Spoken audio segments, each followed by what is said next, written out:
I'd be happy to, but first we need to talk about fruit.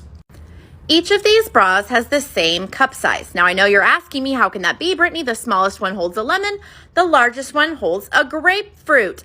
How could they be the same size?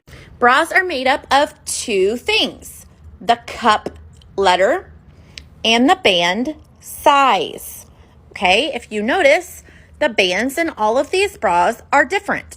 They are, however, all a B cup. They all hold a different volume in the bra cup, and in theory, they all have a 2-inch difference between the band and the bust. In this example, I have a 42B, a 40C, a 38D, and a 38E. You'll notice that they all carry the same volume in the cup.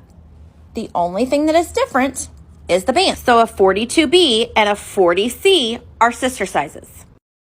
If you've ever been confused about how bra sizing works, this is either going to make it really easy or make you more confused. Let's find out. Let's start by looking at this middle row. So a double D cup size is not going to look the same on everyone. This is why lots of people who wear a 30 double D or a 32 double D, people will say to them, you don't look like you're a double D, your boobs aren't really that big. And that's because they have this idea in their mind of what a double D looks like. But actually, a double D can range from this small one all the way up to the other side where it's much larger. This is also why if you're wearing a 34 double D and you think your band size is too big and it's riding up your back, you wouldn't go down to a 32 double D, even though in theory you'd think, okay, I just need to make the band size smaller. But if you did that, it makes the whole cup size smaller too. This top line shows how a lot of people end up in the wrong bra size, because all of these different cup sizes, C, D, double D, E, F, they all carry the exact same amount of volume in the cup, yet the band size is completely different. So there are a lot of people that are wearing a size 34 double D that would be better suited in a size like this, for example, that's more fitted to their frame. It means the cup size ends up being bigger, but technically it's not bigger, it's the same cup size, it's just that the letter is different. So the letter that you're given for your cup size doesn't represent the size of your chest. What it represents is the ratio between your band size and your chest. How to measure your correct bra size? All you need is a measuring tape. Stand upright and measure around your back and under your bust. Make sure that the tape is steady and even. Now wear your most comfortable bra.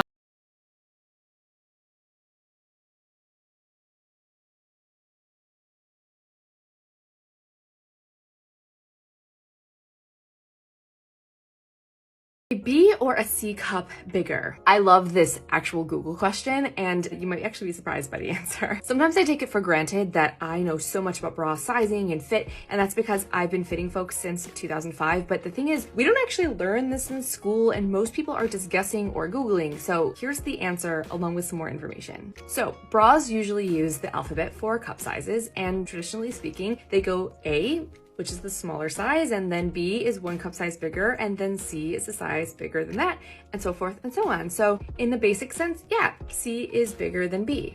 And the thing is, bra sizes were really limited when they started, and they just went from A to D, and now they go all the way up to O cup, and there's just so many more options. But a double A is actually smaller than an A, and a double D in US sizing is actually bigger than a D, which is confusing. Not to mention there's also European sizing and UK sizing, which are readily available here in the States. And they use totally different cup sizing, even though they use the same alphabet. Not to mention, cup size is actually relative to band size. So that means it gets bigger or smaller depending on the band size. In other words, a 36B actually has the same cup size volume as a 34C. So in that case, a B and the C are actually equal.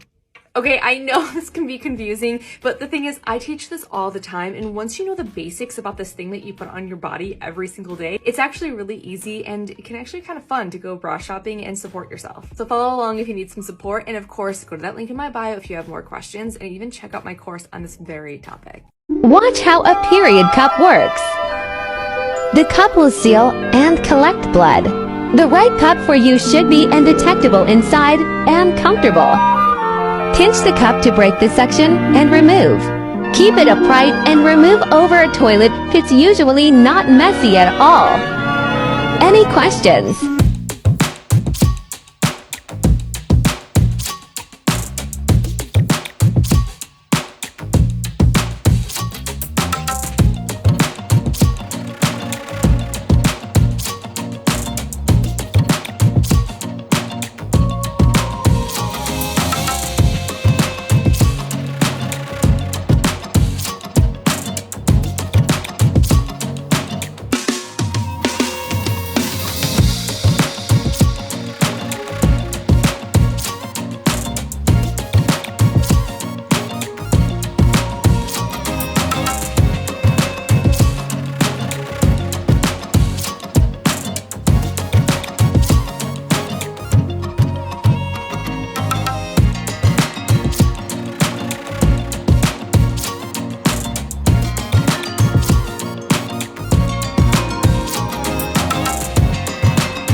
Is your menstrual cup rim not opening all the way, causing leaks? Then this tip is for you. Sometimes when you insert a cup, the top of the rim doesn't open fully. Of course, that's going to cause leaks.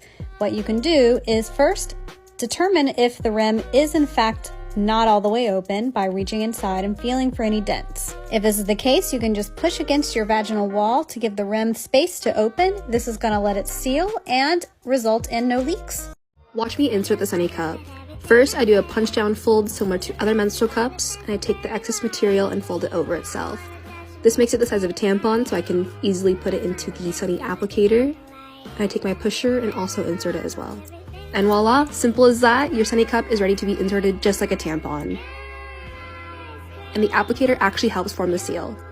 How will I know if my menstrual cup is full? Menstrual cup can be worn for up to 12 hours at a time. But when you first start using one, we recommend checking in every few hours. After a few cycles, you will have a better idea of how much you bleed and how often you should be emptying your cup. A really common mistake we see with period cups is people pulling them either by the ring or by the stem on some cups and yanking it like that. You don't want to do that because it's going to be suctioned onto your cervix and it's going to hurt. First, go in with 2 fingers and break the suction. Looking at the clock, it's about that time. Can I introduce?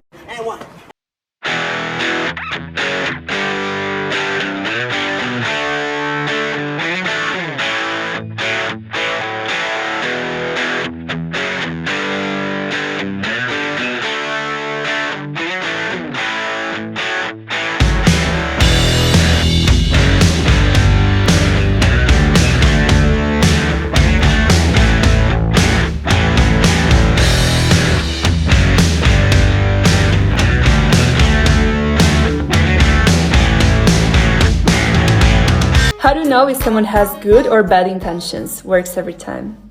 Watch how they react when you tell them good news about yourself. Here's how you clean a menstrual cup. After you've emptied the contents into the toilet, you can rinse it out and use a cup-safe wash or just gentle hand soap. And you can try this flipping trick to clean out your suction holes. If you find yourself out in public, you can skip rinsing at the sink and just empty it and reinsert and wash when you get home. And you'll want to boil your menstrual cup either at the end of your cycle or before your next one starts.